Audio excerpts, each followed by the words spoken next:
I think there are 15 things you need to know in order to start playing basso continuo well.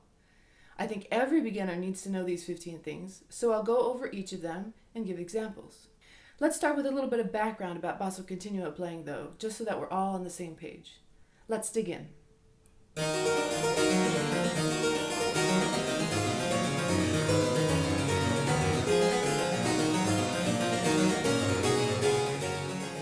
Basso continuo, which is also called figured bass, thorough bass, ground bass, or just continuo, is made up of two different parts.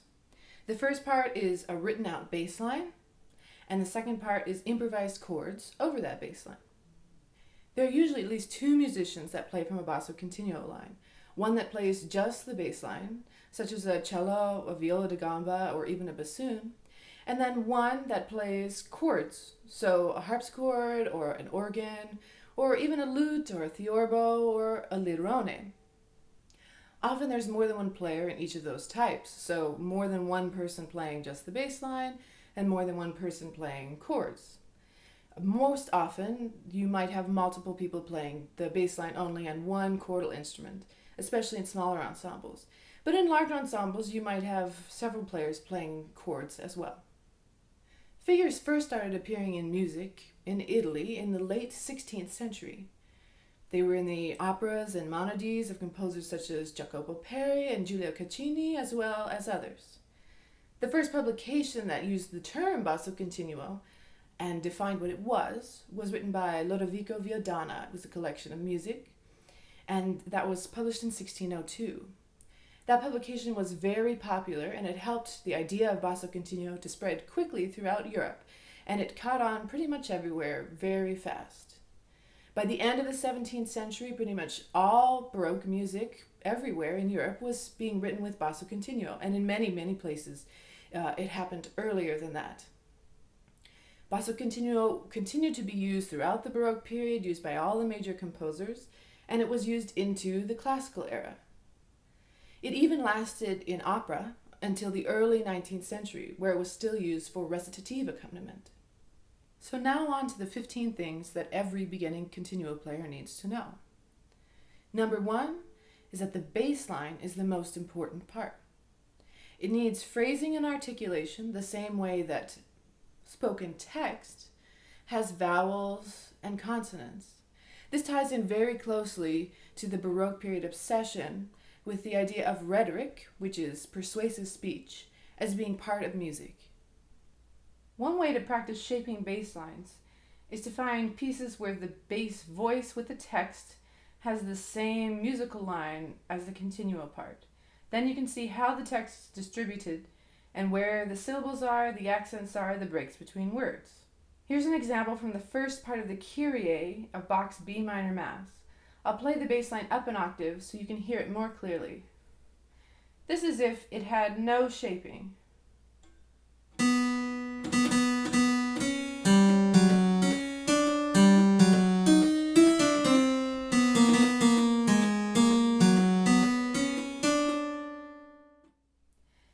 Now here it is with the bass line articulated the same way the text is.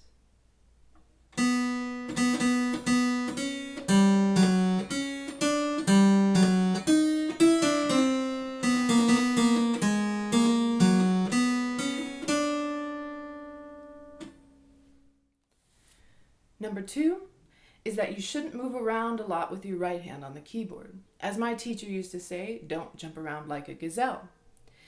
The chord transitions should be smooth, and they should all stay in approximately the same area of the keyboard until there's a cadence or some other reason that you could move your hand to a different position. Here's the same example but with chords. Notice how my right hand doesn't change positions very much.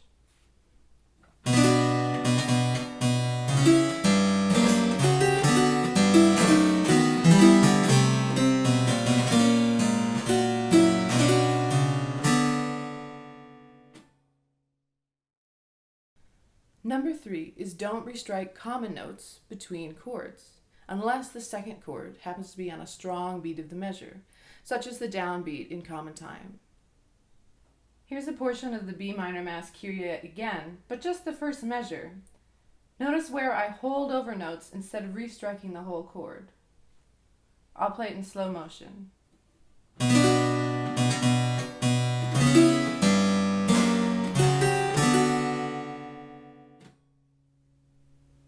Here are the first two measures in the same way.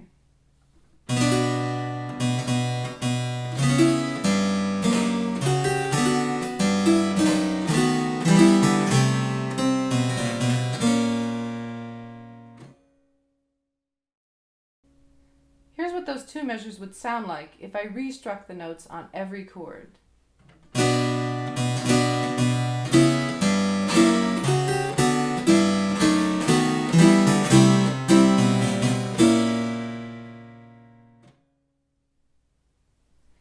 You should definitely be able to tell how much clunkier that sounds. Number 4. Your right hand should generally not go above the F, an octave, and about a half above middle C, unless the bass line goes very high. This occasionally happens in late Baroque French music, but other than that, in general, your right hand shouldn't go too high on the keyboard, not too much higher than this F here.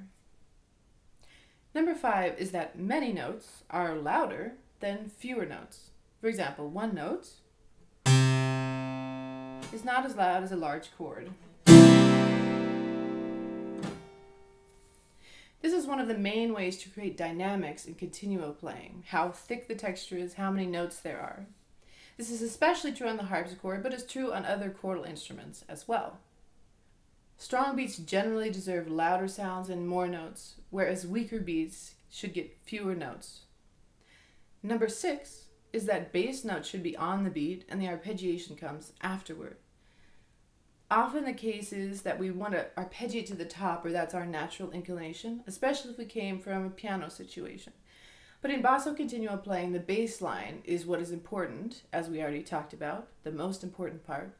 And so the arpeggiation comes out of it, especially so that the rhythm is not messed with. Number 7 is that arpeggiation should change based on the mood, also called affect, of a piece or even of a specific chord. The things that can change in an arpeggio include how fast or slow it is played, which direction it's played, including possibly starting in the middle and working its way outwards, how many notes the arpeggio includes, and what part of the keyboard or what part of the range of the instrument the notes are played in. Lower is often equated with sadder, perhaps, and higher often with brighter, happier moods. So, for example, if I play the opening chord from Thy Hand Belinda, which is a rather dark piece from Dido and Aeneas by Purcell, I might play it something like this.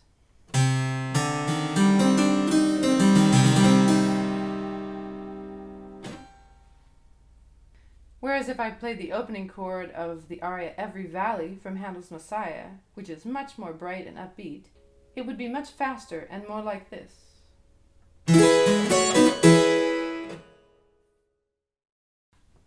Number 8 is don't double other lines in the music, especially not the top line. This gets a little more complex if you're playing in a large ensemble such as a Baroque orchestra, and then doublings are usually to some degree unavoidable, though you should still try to avoid them.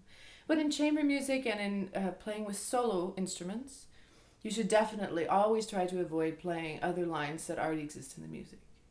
Number 9, continuo playing serves a rhythmic function as well as a harmonic function.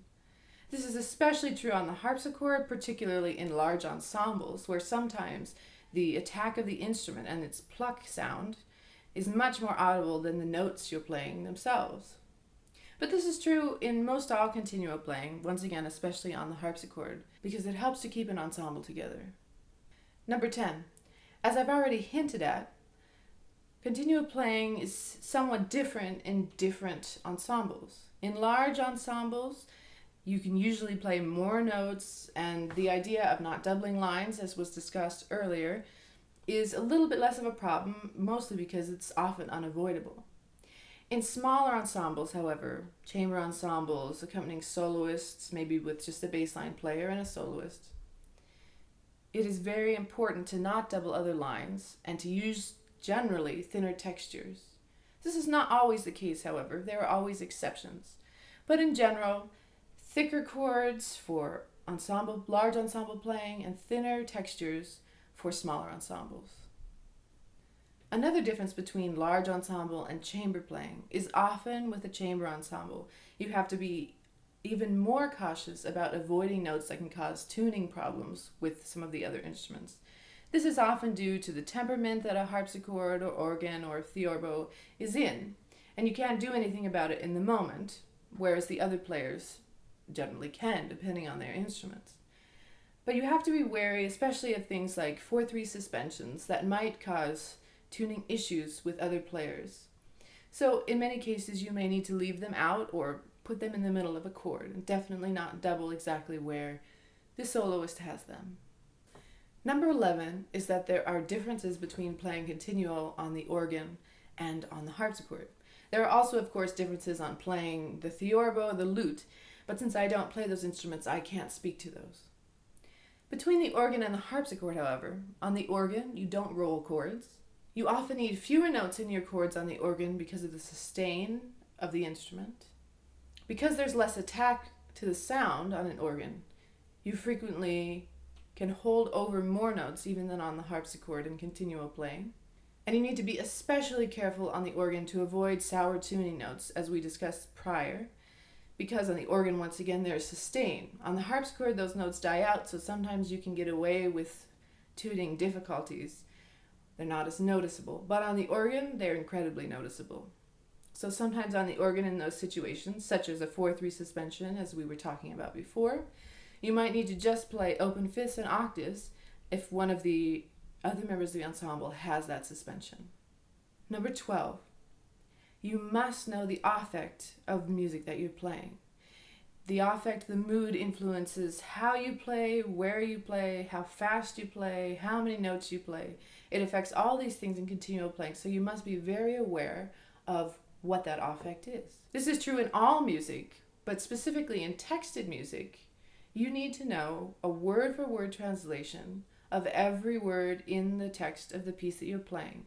Because not only does that give a clue in, or more than a clue in, to the mood of the piece overall, but there's also word painting often in text, and you need to know about that as a continuo player so that you can accommodate that and support that and be part of that word painting. Number 13, not all basso continuo parts are figured fully. Some are partially figured and some are completely unfigured. In these cases, you need to know what's called the rule of the octave. Now, there's not one specific rule of the octave. There are many different theorists and composers over time came up with different variants on it. But basically, the idea of the rule of the octave is that it explains what chord or chords are most likely to be played on any degree of a diatonic scale. So, what chord is most likely to happen on every scale degree of a major or minor scale. This is essential information for unfigured basso continuo parts, but it's also incredibly important for partially figured basso continuo parts, because you may come across an area, very frequently actually, where the other musicians are not playing the full harmonic material that you need to play. So in order to know what harmonic material you need to play, the rule of the octave is very important for helping you to figure that out. One of the clearest practical examples comes from, I think, the Dandrieu treatise on basso continuo playing. I'll play some of that now so you can see what that's like. Here's an example in C major from the Dandrieu.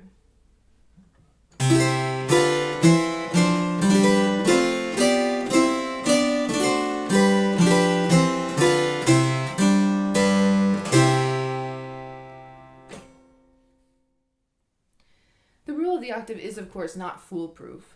It does not always give you the right chords, and so you always have to be aware of the harmonic material in the parts and other things that might relate to something unexpected, especially later in the Baroque period. Some writers, including C.P.E. Bach, who was one of Bach's sons, said that he felt the rule of the octave wasn't particularly useful at all because by that point, harmony had gotten more exploratory and a little bit less predictable than it had perhaps been earlier in the Baroque period. Number 14 has to do with playing recitatives. In recits, the basso continuo player should play short accompaniment, almost always in secco recits, that is, or simple recitatives. Short accompaniment means to play the bass line short, usually about the duration of a quarter note for each pitch, each chord. even if the durations written in the music are much longer, such as whole notes tied to half notes or things like that. This was a practice that was well known and well documented in the Baroque period, but is often not evident from the music itself since we're so far removed from it. Here's an example of short accompaniment from Bach's cantata BWV 26. If you notice in the score, the notes are all long, but this is how I would play them.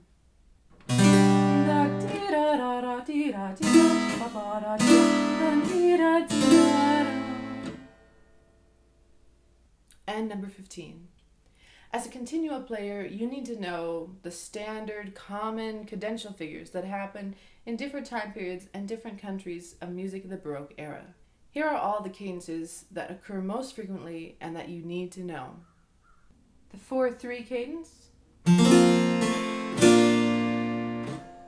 the 5-3-6-4, 5-4-5-3 cadence,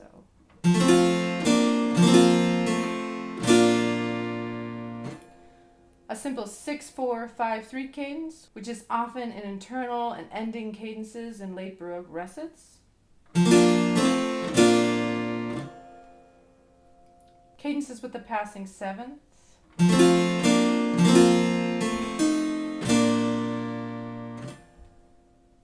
And cadences with a stronger seventh.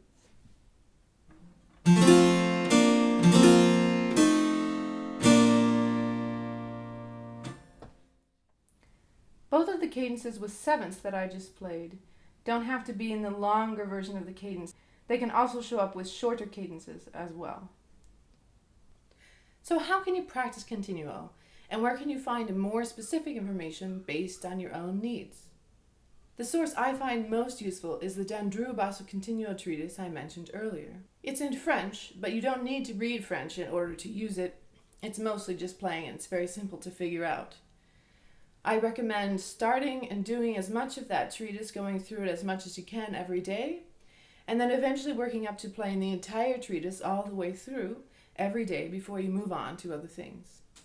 For more information about basso continuo playing, I recommend looking at original sources. There are a plethora of these sources, and there's a great, pretty thorough listing on earlymusicsources.com under their sources database tab. Here on the screen is my list of what I think are traditionally considered the most important treatises from each country, and I'll link below in the description to a PDF of this list. Secondary sources, or sources not written in the original time period, are also very useful for continuo playing, or they can be depending on which sources you use. They often combine material from a variety of original sources, which can be very helpful, and they can provide new information based on research that the author or authors has done themselves. One of the best such secondary sources is a book on continuo by F.T. Arnold, which is a compendium of many sources translated into English, or parts of sources, and it's especially helpful and useful for very early continuo sources. There are a variety of other secondary sources that can be useful. I personally don't like any of them as much as looking at the primary sources themselves, other than perhaps the Arnold book, but you could easily do a search and find something that works well for you. There are many secondary basso continuo teaching method sources out there. In the future, I'll be putting out more videos about how to play basso continuo. So please subscribe to my channel and hit the little notification button so that you get notified every time I put out a new video. And if you liked this video, please hit the like button and then let me know in the comments any specific questions you have about basso continuo playing. Thanks so much for watching.